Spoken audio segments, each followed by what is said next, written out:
Como Jesus escolheu os 12 apóstolos? Como ele selecionou esses 12 homens? E por que ele fez isso? Esse estudo é muito importante para a gente entender o resultado que a igreja cristã teve no começo da sua vida, porque foram os apóstolos que conduziram a igreja cristã logo depois que Jesus morreu, ressuscitou e voltou para o Pai, como também nos traz valiosos ensinamentos sobre como temos que escolher pessoas para trabalhar na obra de Deus. Quando isso nos cabe fazer, quando temos que fazer essa escolha, nós precisamos saber como escolher quem é melhor, quem não é melhor para trabalhar na obra. Este vídeo é parte da série O Coração do Cristianismo, que discute temas fundamentais para viver a fé cristã.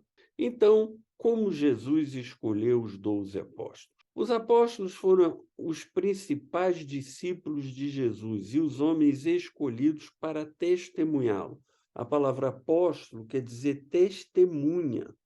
Então, eles foram escolhidos para serem as testemunhas do ministério de Jesus e dos seus ensinamentos durante a sua vida, mas principalmente depois da sua vida aqui na Terra, depois que ele morreu, ressuscitou e voltou para o Pai. E aí começou a história da igreja cristã. Então, os apóstolos foram aqueles que dirigiram a igreja cristã no seu começo e usaram os ensinamentos que obtiveram do próprio Jesus para testemunhar aquilo que tinha sido a missão dele. O conceito de discípulo na época de Jesus era diferente de hoje. Hoje, discípulo é como um aluno. Então, você tem uma escola dominical, tem o professor, tem ali um aluno sentado ouvindo a aula, ele é um discípulo. Mas naquela época, um discípulo era uma coisa bem diferente. O discípulo era educado pelo seu mestre sobre como viver. Por isso, o discípulo vivia 24 horas com o mestre. Ele tirava ensinamentos também do exemplo de vida do seu mestre.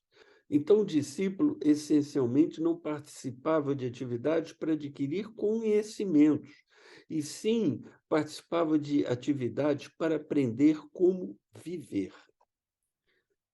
Naquela época, eram os discípulos ou suas famílias que escolhiam os seus rabinos, ou seja, os seus mestres, aqueles que iriam mostrar-lhe a melhor forma de viver.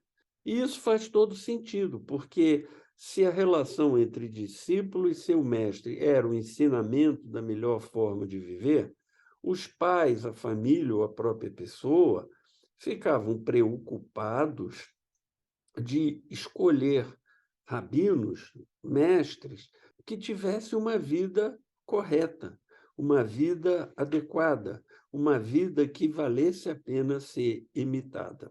Mas é interessante perceber que com Jesus foi tudo diferente. Ele convidou os seus discípulos. Ele chegou para Pedro, para seu irmão André, e disse: venham comigo, eu vou fazê-los pescadores de homens. O convite partiu dele. O convite não partiu dos próprios discípulos ou das suas famílias, como era tradicional. E isso traz um primeiro ensinamento aqui, que é: as pessoas não são capazes de tomar por elas mesmas a iniciativa de seguir Jesus. É preciso haver um convite do Espírito Santo. Jesus convidou as pessoas, elas aceitaram, mas o convite partiu dele. É o Espírito Santo que nos convida a seguir Jesus. E Jesus chamou muitas pessoas. Algumas aceitaram, como Pedro, João, que eram pescadores e viraram pescadores de homens, enquanto outras, como o jovem rico, que procura de Jesus para perguntar o que faltava na vida dele, esse jovem rico não aceitou seguir Jesus quando Jesus lhe disse: vende tudo o que tens e me segue, porque ele era um homem rico. Isso está lá em Mateus 19, versículos 16 a 22. Então, Jesus começou o seu ministério e foi juntando discípulos. E, em dado momento, ele escolheu 12 apóstolos, que, conforme eu já disse, são testemunhas. Jesus deu-lhes, então, a responsabilidade de não só acompanhá-lo, apoiá-lo, ajudá-lo no seu ministério, mas depois testemunhar para o mundo aquilo e depois testemunhar para o mundo aquilo que eles tinham feito. Esses homens, que a Bíblia não chama diretamente de 12 apóstolos, a Bíblia normalmente se refere a eles como os 12, mas em outros locais eles são chamados de apóstolos, por isso sabemos sobre isso. E vem do papel diferenciado desses homens a chamada autoridade apostólica, a palavra que vem de apóstolo, que eles passaram a ter junto à comunidade cristã que estava nascendo. Depois que Jesus vai para o céu e o Espírito Santo chega no dia de Pentecoste, a igreja cristã, de fato, deslancha. E os apóstolos, enquanto estavam vivos, sempre tiveram um papel fundamental. Eles tinham autoridade apostólica e eles influenciaram muito a história da igreja. Por exemplo, definindo doutrinas, escolhendo e chancelando os livros que iam fazer parte do Novo Testamento. Por exemplo, há uma passagem que Pedro diz que as cartas de Paulo são escritura. Ele chancela, com a sua autoridade apostólica, as cartas de Paulo como divinamente inspiradas. Então, a doutrina, os livros que entraram no Novo Testamento, a forma de cumprir a lei, por exemplo, a história, deveriam os novos cristãos serem circuncidados como judeus ou não? Isso foi uma decisão dos principais apóstolos, que valeu como regra para a comunidade toda. E essa decisão aconteceu no primeiro concílio de Jerusalém, logo no começo da história da igreja cristã. Então, esses homens tinham autoridade apostólica. O número 12 era simbólico, pois eram 12 as tribos que formaram o povo de Israel. Isso está lá no Gênesis. Então, quando Jesus escolheu 12 apóstolos, ele passou uma mensagem: aqui nasce um povo novo, um povo escolhido diferente, que é a igreja cristã. De imediato, essa mensagem não foi entendida, mas depois ela foi plenamente compreendida e aceita. Jesus escolheu a igreja para ser o veículo da nova aliança, enquanto o povo de Israel foi o veículo da antiga aliança, que foi feita com Abraão. Então, Jesus faz uma nova aliança na carne e no sangue dele, o que está caracterizado na Santa Ceia: este é meu corpo, este é meu sangue, esta é a nova aliança. A igreja é o veículo através do qual a nova aliança se faz presente no mundo. E é interessante perceber, conforme a gente vê lá no texto de Mateus 10, 2-4, que Jesus escolheu homens com pouca qualificação. Isso é surpreendente, porque a gente deveria pensar que pessoas que vão discutir doutrina cristã, pessoas que vão estabelecer costumes e práticas para a igreja, deveriam ter uma certa formação cultural, mas esses homens não tinham. Vamos passar pelos 12 para vocês verem o que eu estou falando. André era um simples pescador e irmão de Simão Pedro. Ele foi antes, assim como Simão Pedro, discípulo de João Batista. Simão, também conhecido como Pedro, que é um apelido que Jesus deu para ele, quer dizer, pedra, também era pescador e tinha um temperamento impulsivo, era inconstante, fazia besteiras, é uma figura extraordinária dos evangelhos. Depois vem João, filho de Zebedeu. Ele dividia o negócio de pesca com Tiago, seu irmão, e com os irmãos Pedro e André. Eles quatro, mais o pai de João, tinham um negócio de pesca. Eles eram pescadores, deviam ter mais de um barco e tinham um negócio ali que eles dividiam os resultados. A tradição considera João o discípulo amado, conforme está lá em João 13, 21 a 23. Foi o único discípulo que estava aos pés da cruz de Jesus e escreveu um evangelho. Simão Pedro não escreveu o evangelho, ele escreveu cartas e influenciou Marcos a escrever o evangelho dele, mas ele mesmo, Pedro, não escreveu o evangelho, João escreveu. Tiago, pescador, irmão de João, foi também apóstolo e foi o primeiro de todos a ser martirizado. A maioria dos apóstolos morreu martirizado, com exceção de Judas, que se suicidou, e João, que foi para o exílio, etc., mas morreu de velhice. Os demais foram martirizados. E Tiago, o irmão de João, pescador também, foi o primeiro a ser martirizado. Há um outro Tiago, filho de Alfeu e irmão de Judas Tadeu. Está lá na relação, mas não se sabe muito mais sobre ele. Quando eu digo não se sabe na Bíblia. Há escritos extra-bíblicos, tradições, que falam sobre esses homens, mas na Bíblia não se fala muito sobre Tiago, filho de Alfeu, irmão de Judas Tadeu.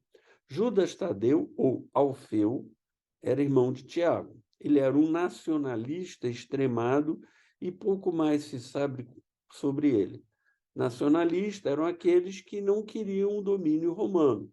Alguns apelavam para a violência, como os zelotes, outros simplesmente agiam de forma política. Judas Tadeu era um nacionalista, mas não chegava a ser uma pessoa violenta. Mateus, também conhecido como Levi, na relação de apóstolos, há mais de um local que fala sobre isso, ele aparece com os dois nomes. Ele era coletor de impostos. Todo coletor de impostos era tido como pecador e era odiado pelos judeus. Por quê? Porque os coletores de impostos extorquiam o povo judeu para ganhar um extra, passavam o dinheiro devido para os romanos e ficavam com esse extra. Então, esses homens eram odiados. A gente vê isso bem na história de Zaqueu, que acaba se convertendo, que era o chefe dos coletores de impostos em Jericó. Como ele era coletor de impostos, ele sabia ler e escrever bem, diferentemente, por exemplo, de Pedro e João, que eram simples pescadores, deviam ter dificuldade para ler e escrever, não faziam isso com uma grande influência. Mateus escreveu um evangelho também, e por isso ele é uma pessoa muito importante na relação dos apóstolos. Filipe também foi pescador e foi discípulo de João Batista e depois passou para o lado de Jesus. Isso aconteceu com João, André e Filipe. Três começaram como discípulos de João Batista e depois que João foi preso, etc., passaram a seguir Jesus. Tomé, também chamado de Dídimo, é aquele que duvidou, que disse assim, quando Jesus ressuscitou e apareceu, e ele não estava lá, os discípulos contaram para ele que Jesus tinha aparecido, ressuscitado, ele disse, se eu não botar meu dedo na ferida, se eu não futucar lá onde estão as marcas da crucificação, eu não acredito. E Jesus volta e deixa que ele faz isso e diz para ele, feliz aqueles que creram sem precisar ver. Então, Tomé é aquele que precisa ver para crer. Além disso, um pouco mais se sabe sobre ele. Simão Zelote era um nacionalista radical e fez parte de grupo, que era o Zelote, que até cometia crimes políticos contra os romanos. Eles faziam atos terroristas, não só contra os romanos, como contra os que apoiavam os romanos. Então, ele era também um nacionalista ferrenho, mas, diferentemente de outros apóstolos, ele praticava atos violentos por ser zelote. Claro que depois ele se junta ao grupo de Jesus e aí a história fica diferente, mas na sua origem, assim, ele era. Bartolomeu é também conhecido como Natanael. Não temos muitas informações sobre ele. E, finalmente, Judas Iscariotes, aquele que traiu Jesus por 30 moedas. Provavelmente também foi um zelote. E talvez aí esteja uma das razões pelas quais ele resolveu trair Jesus. Decepcionado com o fato de Jesus pregar amor e não se mostrar um Messias que haveria de promover uma revolução armada e derrotar os romanos, conforme a maioria dos judeus esperava que acontecesse, ele se decepciona com Jesus e, talvez por isso, tenha dado os primeiros passos na direção de traí-lo. Mas não podemos esquecer que esse homem tinha um coração ruim, porque ele era o tesoureiro do grupo de apóstolos, lá do bandozinho de Jesus. Eles tinham dinheiro magro que recebia, alguém administrava esse dinheiro e era Judas. E ele roubava do caixa comum. Então, ele já era uma pessoa com o coração torto. E depois que ele vem de Jesus, que ele traz Jesus, ele se arrepende amargamente e se enforca. É importante perceber aí que Jesus não escolheu nenhum homem importante, não escolheu nenhum conhecido ou parente lá de Nazaré, na Galiléia, onde ele foi criado, ou não escolheu um familiar de outro local qualquer. Nada disso. Esses homens não eram importantes, não tinham relações anteriores com Jesus, nem de parentesco, nem de amizade. Foram pessoas que Jesus encontrou no caminho. Ele também não escolheu nenhum sacerdote, nenhum escriba, nenhum rabino já conhecido, que eram pessoas mais preparadas e mais cultas e já ligadas de alguma forma à estrutura religiosa judaica. Nada disso. Nenhum desses homens tinha essa característica. Como a gente já viu, a maior parte desses homens eram trabalhadores braçais, pescadores eram trabalhadores braçais. Eram homens fortes fisicamente, mas com muito pouco preparo.